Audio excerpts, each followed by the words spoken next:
آج کا ٹاپک وہ کون سے خوش نصیب ہوں گے جنہیں قیامت کے دن نبی کریم صلی اللہ علیہ وسلم کی شفاعت نصیب ہوگی، اور وہ کون سے اعمال ہوں گے جن پر نبی کریم صلی اللہ علیہ وسلم نے اپنی شفاعت کا وعدہ کیا ہے۔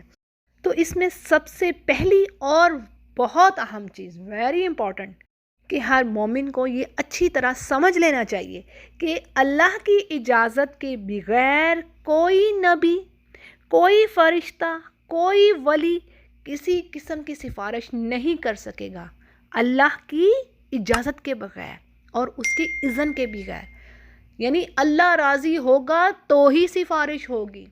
سورہ نجم آیت نمبر 26 اللہ کیا فرما رہے ہیں؟ وَكَم مِّن مَلَكٍ فِي السَّمَاوَاتِ لَا تُغْنِي شَفَاعَتُهُمْ شَيْئًا إِلَّا مِن بَعْدِ أَن يَأْذَنَ اللَّهُ لِمَن يَشَاءُ وَيَرْضَىٰ، یعنی کتنے ہی فرشتے آسمان میں ہیں جو مومنین کے لیے شفاعت کرتے ہیں، سفارش کر رہے ہیں، دعا مانگ رہے ہیں۔ قرآن کریم میں جگہ جگہ پر یہ بات آتی ہے کہ فرشتے جو ہیں وہ مومنین کے لیے استغفار کی دعا مانگتے ہیں کہ اللہ ان کو بخش دے، ان کو جنت میں داخل کر دے۔ لیکن اللہ کیا کہہ رہے ہیں؟ لا تغنی، نہیں فائدہ دے گی کسی کی بھی سفارش، کسی بھی فرشتے کی سفارش ذرا سی بھی، مگر یہ کہ جب تک اللہ کی اجازت نہ ہو اور اللہ اس شخص سے راضی نہ ہو۔ یعنی سفارش کرنے والا اس کے لیے سفارش کرے گا جس سے اللہ راضی ہے اور اللہ اس کو اجازت دے رہا ہے، ٹھیک ہے جی۔ پھر اسی طرح ایک تیسری بات کیا ہے کہ مشرک کے لیے قطعاً کوئی سفارش نہ ہوگی۔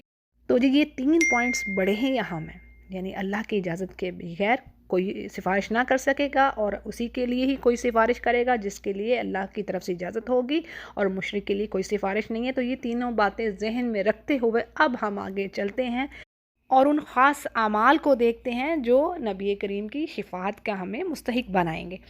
تو جس میں پہلی چیز آ رہی ہے کہ رسول کریم کی شفاعت کے نتیجے میں جنت الفردوس میں داخل ہونے والے مسلمانوں میں 2 قسم کے لوگ ہوں گے، یعنی 2 ٹائپس ہوگی بلیورز کی، اوکے۔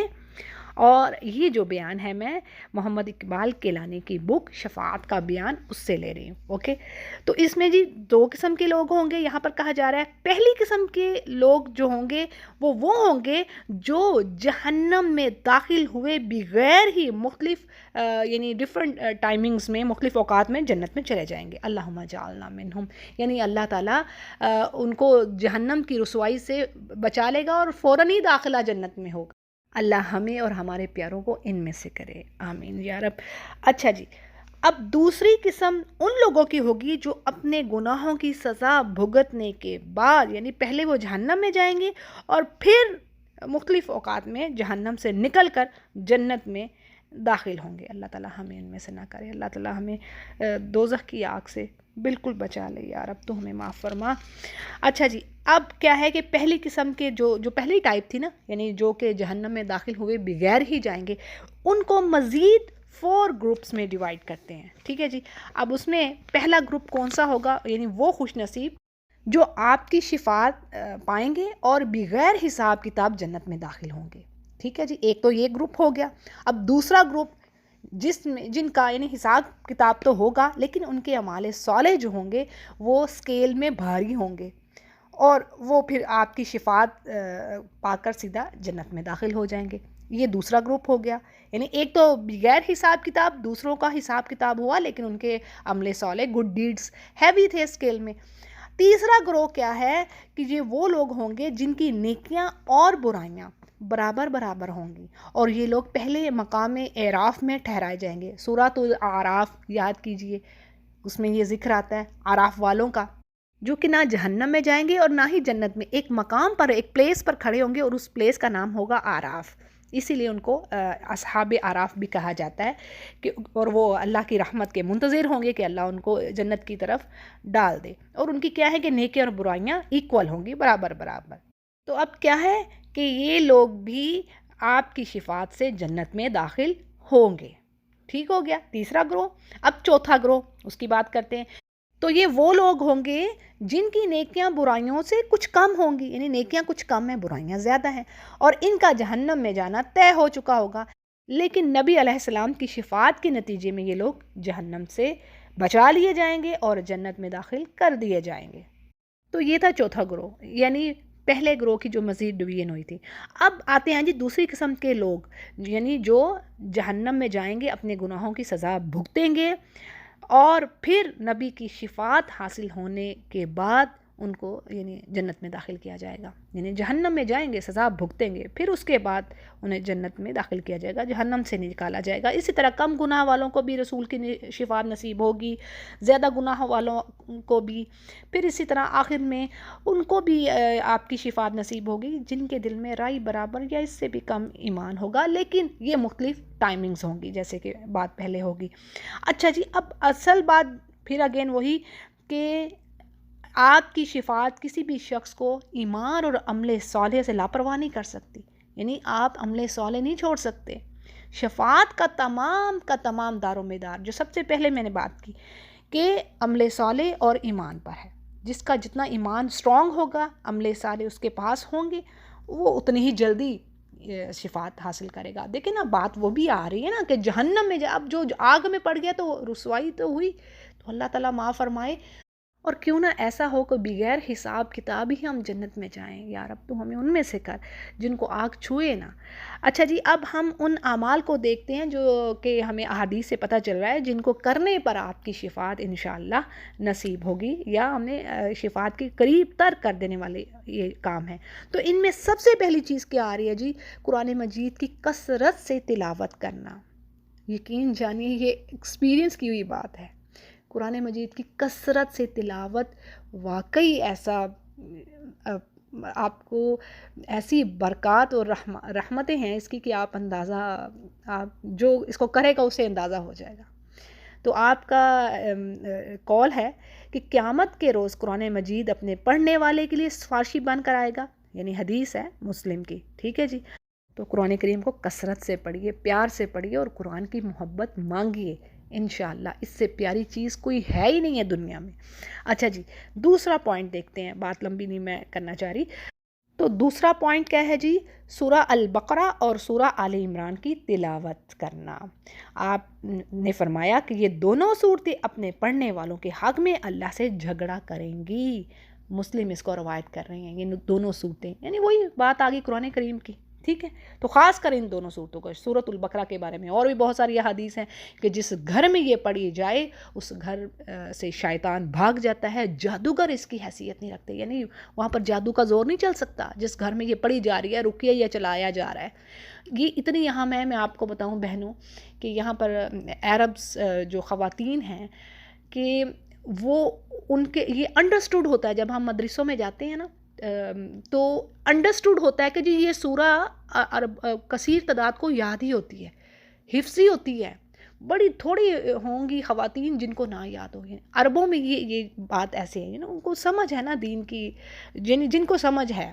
بہت سارے ایسے ہیں جن کو نہیں بھی، لیکن بہرحال یہ سورۃ البقرہ اتنی اہم ہے کہ ہر دوسرے تیسرے کو حفظ ہوتی ہے. ٹھیک ہے جی، سبحان اللہ.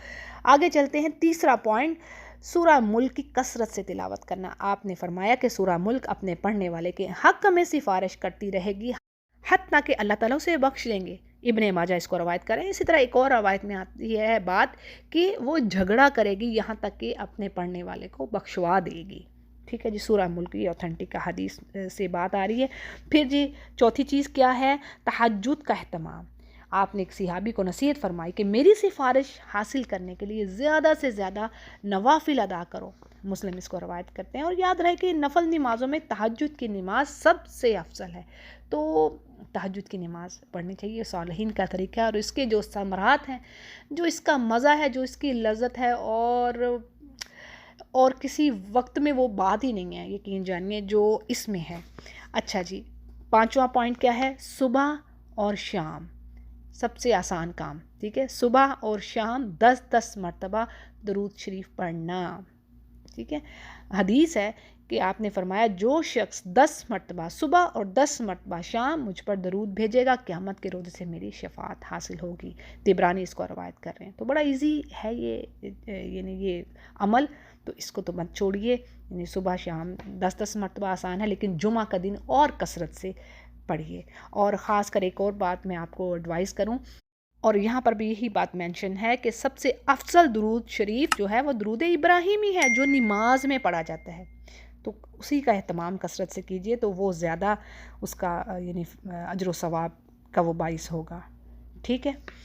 اچھا جی، پھر چھٹا پوائنٹ کیا ہے جی، کہ آذان کے بعد نبی کے لیے دعا مانگنا. جیسے آپ صلی اللہ علیہ وسلم نے فرمایا، جو شخص آذان سن کر یہ دعا مانگے، اللہم ربی ہذہ الدعوۃ التامہ والصلاۃ القائمہ آتی محمد الوسیلہ والفضیلہ وابعثہ مقام محمودا الذی وعدتہ.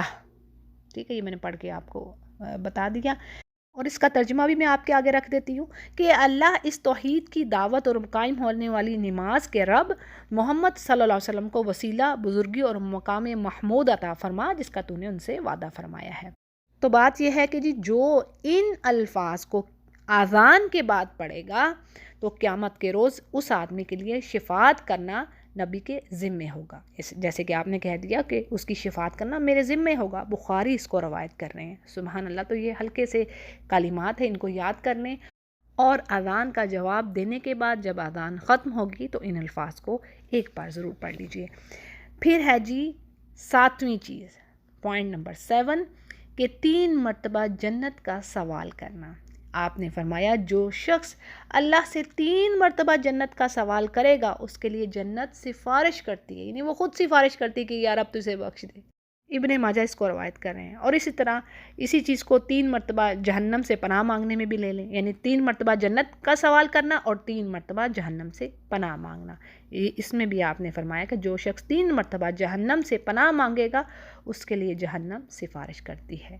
اس کو بھی ابن ماجہ روایت کر رہے ہیں. تو جی یہ تھے 7 پوائنٹس، اور اگر ان پر ہم عمل کرتے ہیں تو امید ہے انشاءاللہ ہمیں اس روز نبی کی شفاعت نصیب ہوگی. آمین یا رب. وآخر دعوانا ان الحمد للہ رب العالمین.